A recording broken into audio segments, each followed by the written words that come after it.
Welcome back to the Spears coverage of the Mountain West basketball tournament in Las Vegas. I'm joined here by Matt Weiner, men's basketball beat reporter for the Spear. I'm Max Bechtoldt, executive editor of the Spear. And Matt, we saw a thriller last night in Las Vegas. Mm-hmm. I mean, that was better than anything you could have imagined. Mm-hmm. That was electric. Like, obviously, electric becomes trite, but that truly was electric to watch the last place seed come in and nearly upset right out the gate. I mean, Thomas and Max Center, they felt it. It was booming. Yeah, and it was a great game, too. It wasn't a game filled with runs. It wasn't a game, where teams kind of, where one team kind of looked out of it at any point. It was back and forth the entire game. It was close from the first minute. And I thought the Spartans played really, really well. I mean, I call it the Heath Ledger issue because, people always say the Dark Knight wouldn't be that great if it wasn't for Heath Ledger. And I say to that, so you take the best part of it out and it wouldn't be that great. Well, duh. And that was kind of what I thought about Fresno State last night. Is you can sit there and watch it and say Fresno State wouldn't have been that good without Orlando Robinson. Mm-hmm. They wouldn't have won without Orlando Robinson. Orlando Robinson is the best part of the team. And he showed it last night. 31 points, 6 rebounds. What did you think of his performance? Yeah, I mean, he was phenomenal as always, but it worked. Like, if you look back and see how the strategy when it comes to at least, so we're just talking strictly Spartans, like the Spartans defensively, they did their job. Like, okay, Robinson gets 31 points, but then Fresno still ends with less than 70 points. And I also would like to factor in that Robinson went 0 for 4 in overtime. Didn't do, really was a non-factor. He was pretty pedestrian as far as his standards go. Just wasn't great. Yeah. And both teams, it seemed like, had their very clear defensive strategies. Fresno State was doing the, pressure, try to speed up the game, while San Jose State was doubling in the post almost every time. Those doubles came fast and furious. What'd you think of the strategies of both teams? Because it kind of felt like a chess match yesterday. Mm-hmm. Well, let's start with Fresno on defense, Spartans on offense. You obviously had Orlando Robinson just taking so much room in the paint, and that's the thing, is that the spacing kind of became an issue at times. And it would be funny, there was a couple different drives. Let's remember one specifically with Alvaro Cardenas, and he went boom, straight to the paint, immediately saw Orlando Robinson's just gigantic frame. He's like Groot. Pretty much, like, when you see him in the paint, he's like Groot. And he immediately just took a U-turn. It was like he was going through one of those, not a through street. Mm-hmm. When you see that yellow sign, pretty much went through a cul-de-sac and came back around. So I thought, Robinson was phenomenal in defense. And it's hard to give guys, points in the box score and things in the box score to show that you just made a point guard just whoop. Yeah. So, we talked a lot about Robinson, but, San Jose State had a superstar on the floor last night as well, and that was Omari Moore. 19 points, 13 rebounds, 8 assists, just stuffing the stat sheet. What'd you think of Moore's performance, just kind of leading the Spartans last night? Mm-hmm. I thought it was a perfect place for him to just say, hey, wow, look what I could do. When you have somebody like Moore who doesn't really, it's weird because you look at him and you're like, oh, because he's kind of lengthy, he's a little bit gangly. He's not a big guy by any means, and he knows how to finish at the rim.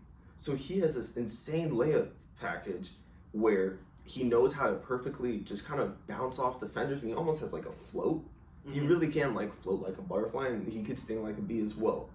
And when we see that, especially the last drive of the game to send it to overtime, he's on Robinson. It's a one-on-one matchup, and he did a perfect job getting up in the air, knowing how to separate space. He has an incredible left hand, and it was just like a little boop, and that went in. It was off the backboard. It was perfect. So I think one of the big storylines of this game, clearly something that played some kind of impact in the final score, was the foul trouble for the Spartans. Yeah. Spartans, obviously not the deepest bench. They only played 8 guys yesterday, and one of them played 2 minutes. I mean, they were really, really thin. And Diallo, fouling out early, he only played 9 minutes and had 5 fouls. Sean Robinson also fouled out. Anderson had 4 fouls. Cardenas had 4 fouls. Moore had 4 fouls. I mean, it seemed like there was whistles blown every possession on the Spartans. What kind of impact do you think that played? Yeah, it was kind of interesting. Heading in, it was like, okay, Diallo, Robinson. This is Evander Holyfield and Muhammad Ali. Hopefully I got the boxing right. I think. Yeah, I think it's close enough. Yeah, okay, let me see. Muhammad Ali and Frazier. There we go, okay. Yeah. So that's what you thought. It was going to be a heavyweight bout. And that's not how it ended up. Diallo had just fouled right away, and he just didn't have a great game. He was the lowest in plus minus for the Spartans. He ended up at minus 14 and just wasn't there. So talking about foul trouble with Diallo, fourth foul came with 19 minutes in the second half, and then he fouled out with 6 minutes left in the game. Mm-hmm. So I also, with that being said, huge shout out to Sean Robinson. Huge shout out to Trey Anderson. They put bodies on Robinson, and he just never had a great run on his own. We're like, oh my god, this man, like I was saying before, is he human? There's just never that insane run from him, or this is prime Shaq. So big shout out to those guys. And they used fouls really well. Besides Diallo, every foul, there was no really big or bad cheap fouls, and it forced Robinson to go to the line. Robinson wasn't great from the line as well. Yeah, he was 8 for 15, and at some point it became better to have him obviously shooting the free throws, because he's missing. I mean, overall free throws were pretty weak for both teams. I felt it felt like there was a lot of missed free throws. Fresno State 59.4%. I mean, San Jose State 35.7%. You are not going to win a lot of games when you make 5 free throws the entire way out. Oh yeah, so I think I'm glad that you brought this up. This is probably my biggest or at least second biggest takeaway. We have an article coming out on it, hopefully by the time that you're seeing this.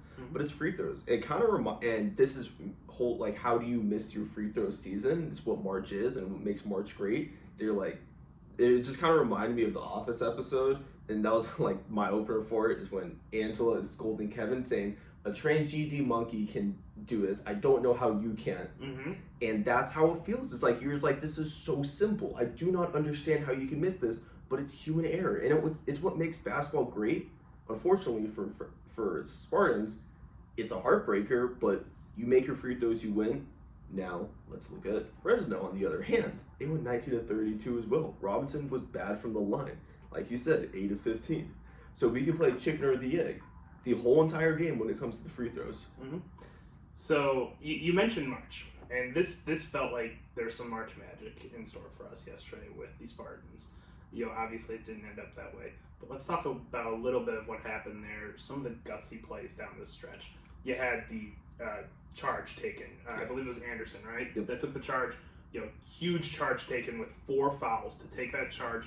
I thought he was probably the second or third most impressive player on the team. So to take that charge at that time, you might be putting your team into a really difficult position, but he still had that confidence to get into position, take that charge. And then Omari Moore down the stretch, hitting shots, making clutch plays all over the floor. This felt like it had March vibe. It felt like it had March magic. Yeah. So let's start with the Trey Anderson charge. So I'm not sure if it was seen on TV by you guys at all, but at least in the arena, because I was facing the Spartans bench the entire time, Miles was irate when it comes to guys not taking charges. Not to pick on Cardenas again, but Cardenas had a couple charges that he could have taken. Miles was like, just take the charge. If you take charges, imagine that. Because now you're getting Orlando Robinson in foul trouble. And for Christ's sake, when a team's shooting 4 of 23 from 3, when you give Robinson those fouls and make him play conservative and just kind of watch those little movements and kind of be paranoid and things like that, great things happen. Trey Anderson did an incredible job. He just beat him to the spot. When we think of charges, we think of the tough play. We think of the guy who's willing to risk it all. Well, there's skill involved. There's true athleticism. There's timing. It's just kind of like a UFC match where there's timing for that big strike. There's accuracy.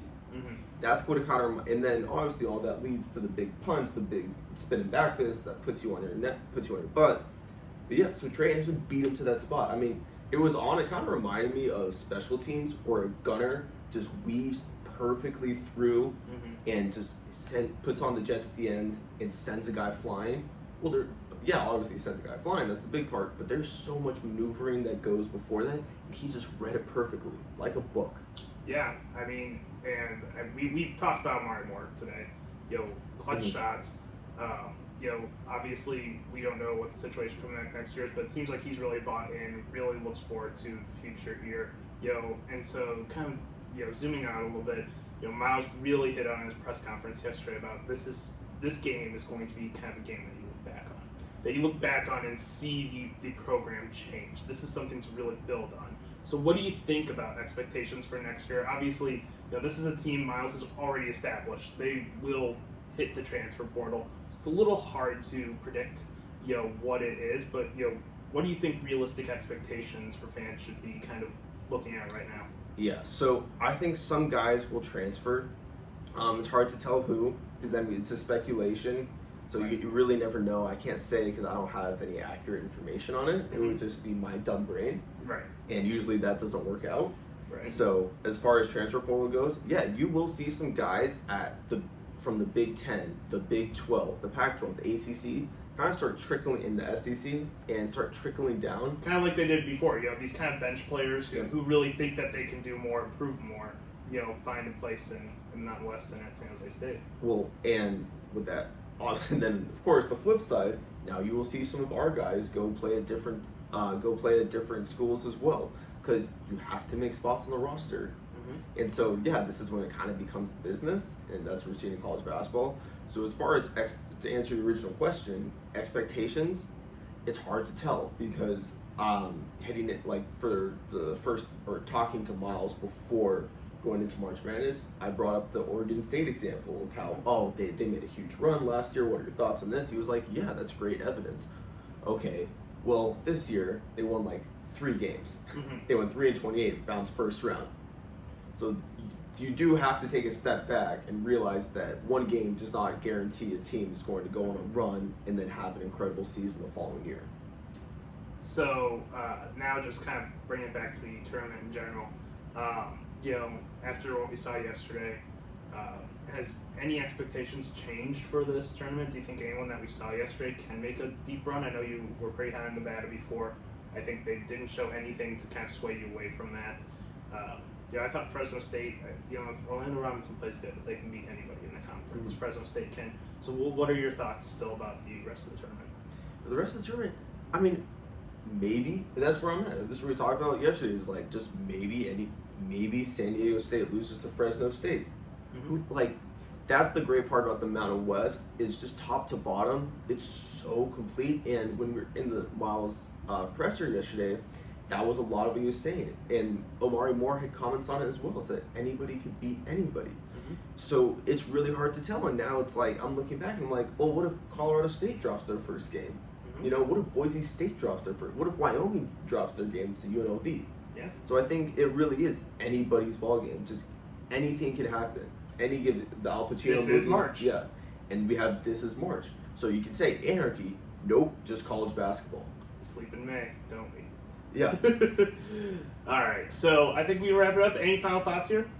I mean, as far as final thoughts go, it was nice to see because Miles mentioned that they could have laid an egg, and I was kind of preparing them to. I really didn't have nice things to say, and they proved me wrong. They really did prove me wrong. I thought this was going to be close at half because it was very close at halftime, and then eventually Fresno State will start hitting their threes. I mean, God, 4 for 23 from 3. They started out 1 for 10.